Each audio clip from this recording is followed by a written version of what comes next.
Welcome to the podcast entitled Health and Wellness Briefs, Tactics for a Better and Healthier You.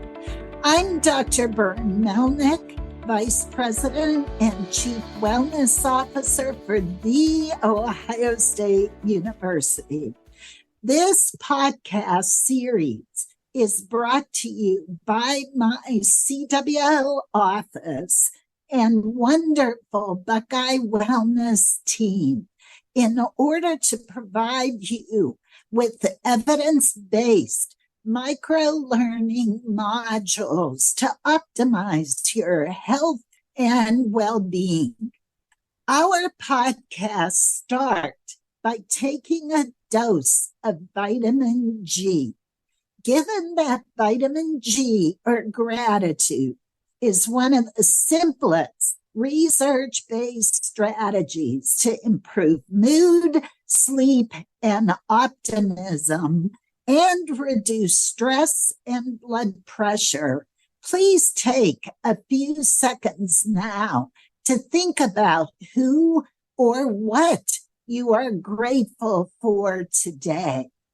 Then give a dose of vitamin G to someone today for even more benefit. Today's topic is fueling your body with healthy eating. My special guest is Jenny Shrodes. She is a fabulous registered dietitian and certified diabetes care and education specialist. Welcome, Jenny. I am delighted to have you with us today. Thanks, Bern. I am so excited to be here with you. Thank you so much for having me. And I love this title, Fueling Your Body with Healthy Eating. There's a lot to unpack there.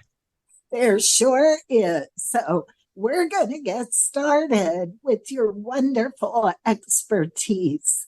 Jenny, what are the core principles of healthy eating?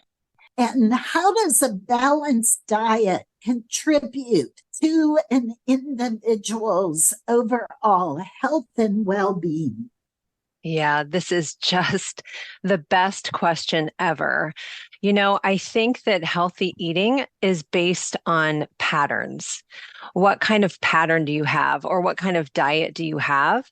And so following a healthy diet pattern at every stage in life, and that means that we're customizing and enjoying nutrient-dense food and beverages that reflect our personal preferences, our cultural traditions, and our budgetary considerations.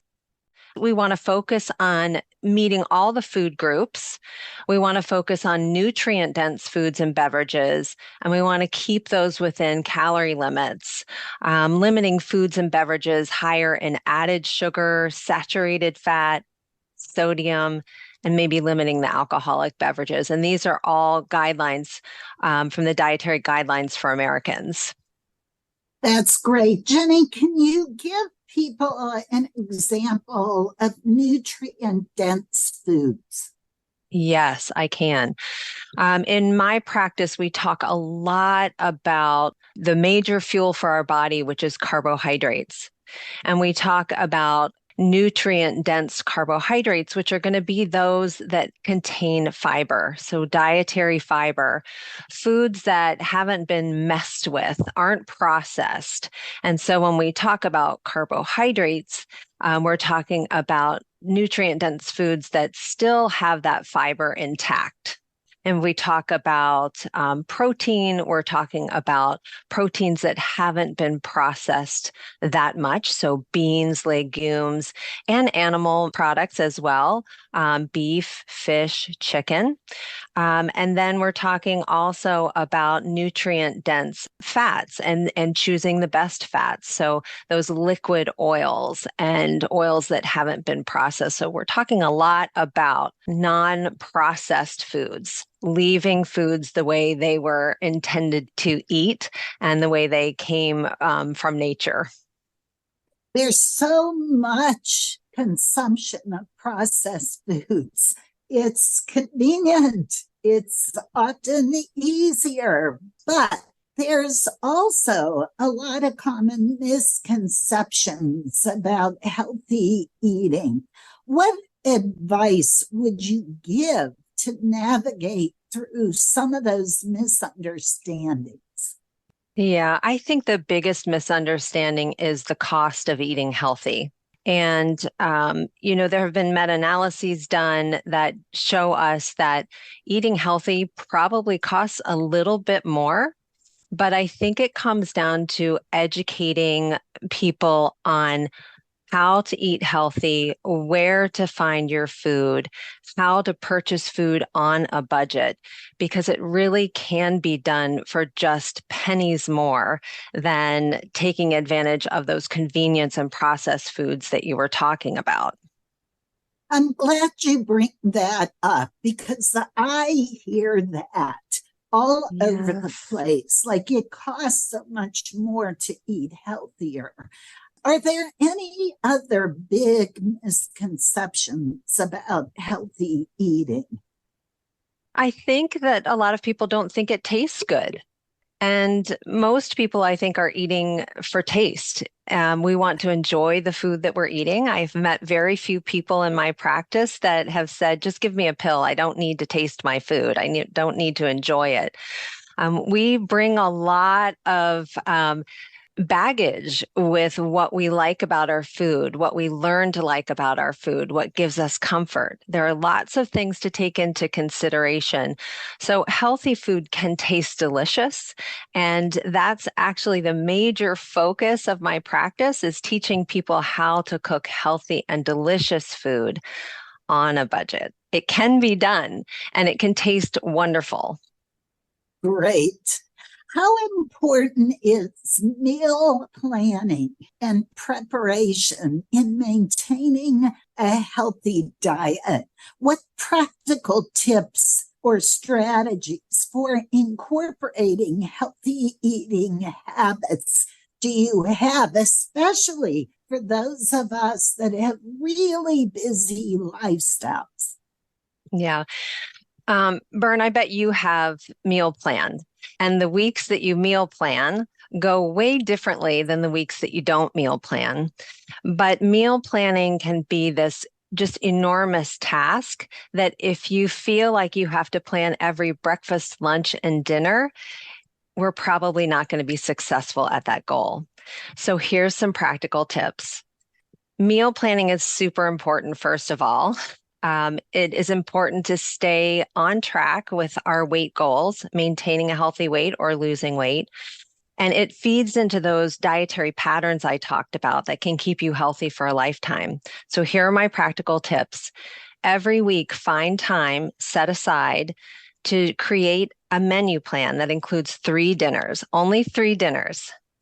Make your shopping list, get the food, do all the prep that you can in one day. Keep things in Tupperware in the refrigerator ready to go. Now, those 3 meals, you're going to make more than you need so that you can pick apart the pieces of that meal and make beautiful breakfasts and lunches to go. That's excellent advice that I hadn't heard about before, Jenny. So thank you for that for sure. But I think if we just schedule it in, because when we don't meal plan, and I like your concept of 3, so often people set goals that are way too high and then they fall off the wagon pretty quickly. 3 is, I think, feasible. It's reasonable. So thank you for that. You're welcome. I try How not to suggest anything that's too hard for me to do. excellent. How can somebody strike a balance? I often teach the 80-20 rule. 80% healthy foods, 20% want foods, those foods that we so enjoy. Because if we cut out everything we love, we just crave it more. So, from your expertise, How can somebody strike a balance between enjoying those occasional treats while maintaining a predominantly healthy diet? This is probably my favorite question. I'm someone who really enjoys food. I love the taste of it. I love cooking it. I love sitting down. I love being with people. I love breaking bread with people. Um, so you're absolutely right. We are going to crave things that we deny ourselves. So making sure that we do enjoy little indulgences here and there, and we keep in mind how often we're doing that, and when we do that, how much of it. So portion control. It's all about balance. It's all about setting up a pattern for yourself. You could set up goals for yourself too. I used to work with a gentleman who said, I realized that I was eating dessert every single day. And he understood that overconsumption of sugar was something that puts you at higher risk for certain conditions like cardiovascular disease. And so he set a goal for himself that he was only going to eat one dessert per month. And he said, really, 12 in a year, that's pretty okay. And he decided that whatever that dessert was, he was going to eat whatever he wanted to. He did that and he ended up losing some weight. So I think setting up goals for yourself around those things is really important. Great. Research supports that when we write those goals down and put them where we can see them every day, helps us to reach those goals. Absolutely. I'm a big fan of sticky notes and words of affirmation. I showed you my water bottle and it has a sticker, vitamin G, gratitude. So these key words that are around you and that you place maybe in your planner or on your screen, on your monitor, are really going to help you stick to those goals. And I also wanted to add, it's important for people to understand that our brains are really wired to find pleasure from sugar, salt, and fat. And so these cravings are not made up. If you deny your body those things, if you deny for instance, if you deny your body sugar, your body is going to want sugar. Sugar is the most available form of energy that your body can get. And so then if you're hungry, your brain is going to change that into what do I really like and want right now? And that might be something that's not healthy for you. So understanding that we're wired that way and then applying the education we have about food and nutrition can help us make really good choices. Absolutely. So, Jenny, I've read a lot of national studies about what happened to people during the COVID-19 Mm. pandemic. And some of those studies I've read that studied weight gain during the pandemic found that of people who did gain weight during the pandemic, the average weight gain was 29 pounds. Now, I think a lot of that was emotional eating due to stress, anxiety, depression. So, how does mindful eating contribute to overall health? And what strategies can people use to cultivate more mindful eating habits in their daily lives? I wouldn't call myself a mindfulness expert, but I have gone through the exercises of applying mindfulness to my own life. And we've brought in speakers in my practice who are experts in that. And I believe that it's this mind-body connection. Just like when you're exercising and you're lifting a weight, maybe doing a bicep curl, you have to think about how that muscle is working to engage it, to make it stronger. You have to think about the food that's going into your mouth. And long ago, I did this great quick exercise. And what you do is you get an orange and you smell the orange and you think about all the emotions you have attached to smelling that orange. You cut the orange and you smell it again. And you think about how that has changed you're wanting to eat the orange. You think about how that urge to eat the orange.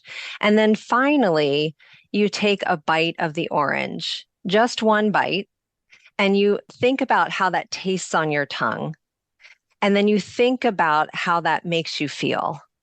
And then you wait before you eat anymore, right? You think about this and maybe even close your eyes. You can do this with lots of different things. It could be any food you love, but actually sitting down and thinking about how it makes you feel, thinking about the smell, thinking about the taste, and then thinking about how satisfied you are. Um, Mindfulness can, like I said, engage that mind-body connection. It can make you think about what you're doing. So oftentimes we sit down or we don't even sit down. We inhale our food because we're trying to get to the next thing. We don't sit down. We don't think about what we're doing. And that causes us to overconsume. Our mind doesn't know our stomach is full for 15 or 20 minutes. So slowing things down and enjoying the smell and the taste and the feeling. And if anything is wrong about that, stop doing what you're doing. That is great advice. One last question. Could you talk about the importance of hydration in our patterns of drinking and eating and why it's so important? Yeah. The recommendation that I always hear is 6 to 8 8-ounce cups of water a day. If you're an exerciser, then you're going to want to drink more because, of course, you're sweating and you're losing that fluid. So I think the best advice is to keep some kind of vessel full of water and making sure that you keep track of your water. How much are you getting? Some days you might only need 4 cups. Some days you might need 8. Some days you might need 12. But having that vessel near you as a reminder is really important. We know that hydration makes everything work in the body. Our organs, our blood, we're not healthy if we don't have a hydrated body. Medications don't work well in a dehydrated body. And we also know that blood sugar can rise in a dehydrated body. And we definitely don't want that. So drinking water also helps your skin and your nails and your hair and your eyes to be clear. It makes everything run properly and keeps a balance. You bet. And it also contributes when you're dehydrated to fatigue and headaches. So, yes. Jenny, thank you for being with me today for our podcast. Listeners, thank you for joining us. We just received great advice from Jenny Shrodes that you can put into action rapidly. So tune in to my other podcasts in this series to learn more evidence-based tips for a healthier and better you.